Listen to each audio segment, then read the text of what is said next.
Today's guest is someone very special, and chances are you already know her. She is the founder of the Charleston Wine and Food Festival. She's worked in PR. She's worked with some of the best chefs across the country. She also is the biggest champion and cheerleader of women. Today, we introduce you to the new managing editor of Charleston Women Magazine, Angel Holmes. This is Charleston Women Podcast, where you can meet like-minded, strong, independent, professional, and inspiring local women. This is Charleston Women Podcast. I am thrilled to welcome to the Charleston Women Podcast the new managing editor of Charleston Women, Angel Holmes. Angel, welcome to the show. Hi, Erin. So glad to be here and be talking to you about this exciting new project. So first of all, this is going to be a great episode because we want people to get to know you. I have known you for years, and I just think it's funny how life comes full circle. Like I remember when you were working at the South Carolina Aquarium, and now here we are, you're managing editor of the Charleston Women Podcast. So first of all, super exciting for the magazine. You are a visionary, you are a leader, and you're a community builder. So I can't wait to see what you do with everything. But do you just want to start to let the listeners know more about you, where you come from? Yes, Erin, I remember the days back at the aquarium when I was on with you, and I've just loved doing life and business with you all of these years. So, but yeah, I'm from Charleston, born and raised, grew up in Mount Pleasant. And my father was a famous, at the time, state senator, and he went on to start the South Carolina lottery, Ernie Passaleg. A lot of people knew me from him for a long, long time, but I did go away to go to school and came back in 2000 and I guess paved my own way, and did a lot of cool things, including working for the aquarium. And then I had a PR and events business where I was working for mostly chefs and restaurateurs. And during that time was asked about starting a food and wine festival in Charleston. So crazily enough, got a group together to start the planning for that. And we created the Charleston Wine, it's now Wine and Food Festival. And I ran that for 10 years total, and then went on to do some other events. I had my own beverage conference, BevCon. I've worked for some amazing, amazing restaurants and tourist-related businesses here in Charleston that I just absolutely love. So did a lot of that and have a lot of great background in PR, events, marketing. And then a year or so ago, I started a community called Like-Minded Charleston, which was for ambitious women or local entrepreneurs.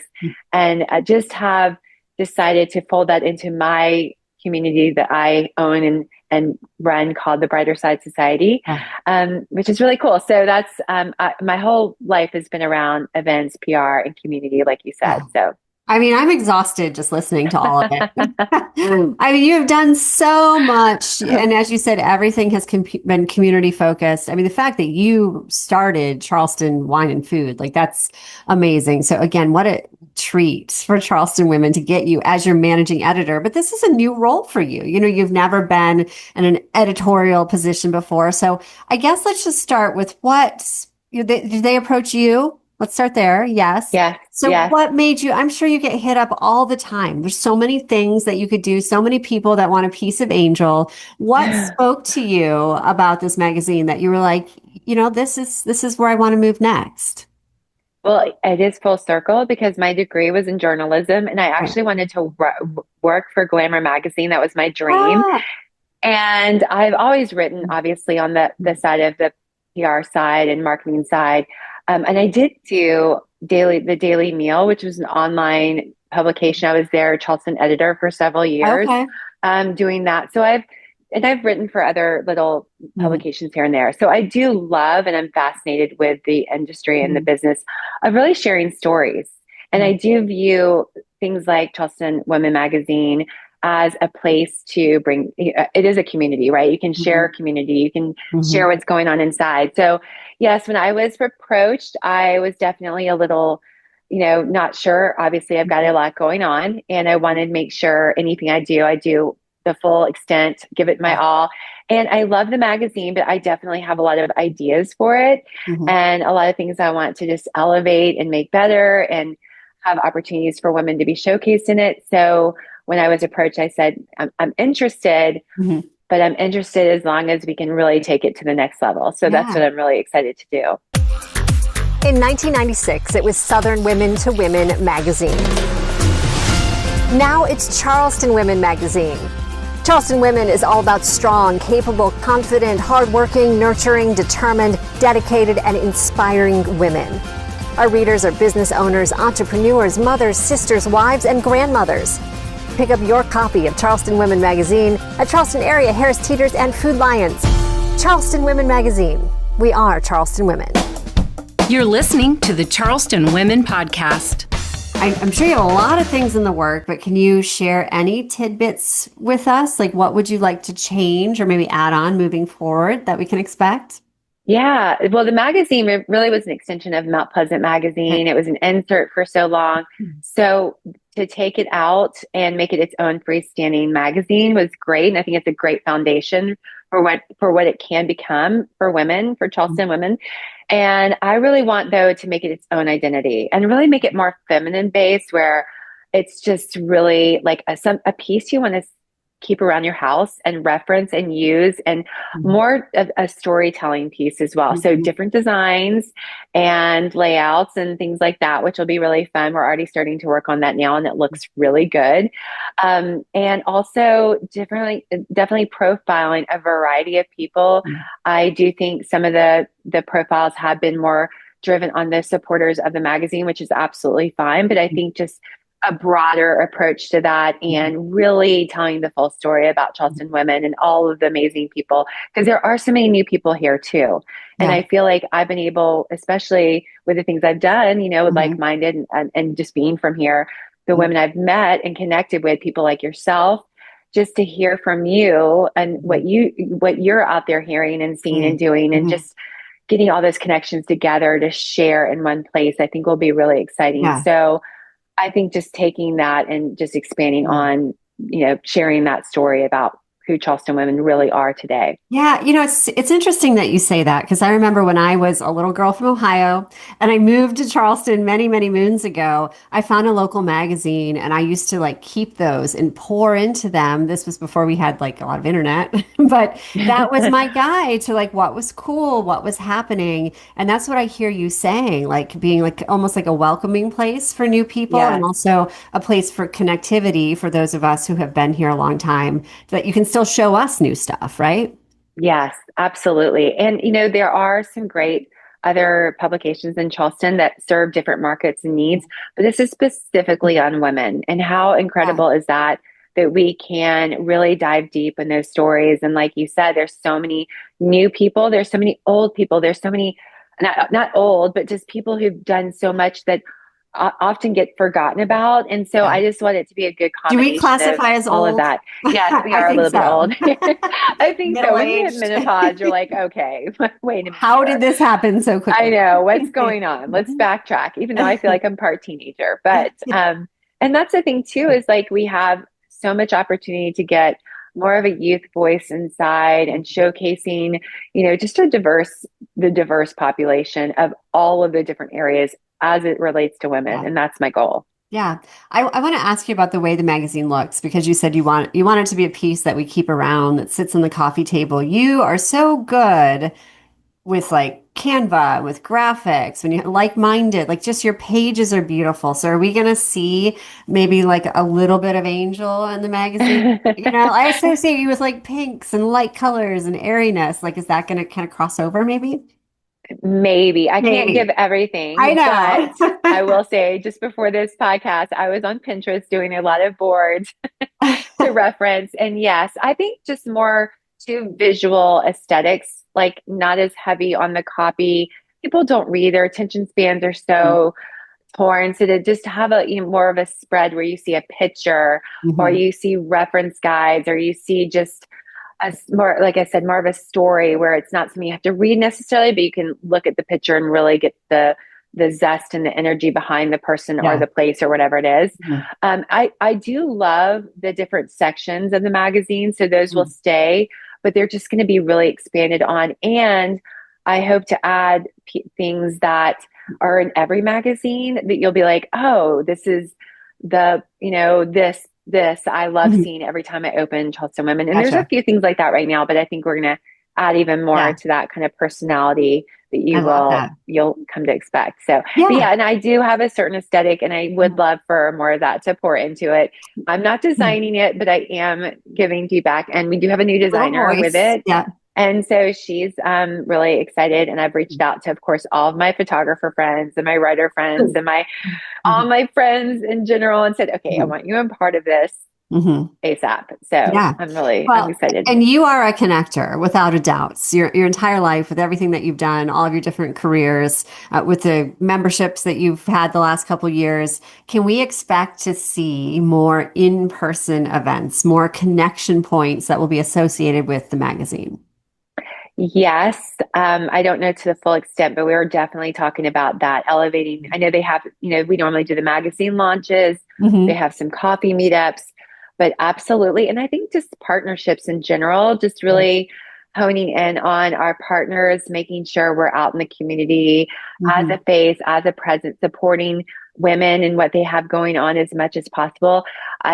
Stacy and the crew at the magazine are already there. They're doing that. And I think they Hmm. want to continue and they just they're excited about that. I think just helping direct Yeah, that a little bit more and making it its own true standalone place for women is going to be so exciting. that's awesome. Now I'm going to ask you, how do you have time for all this?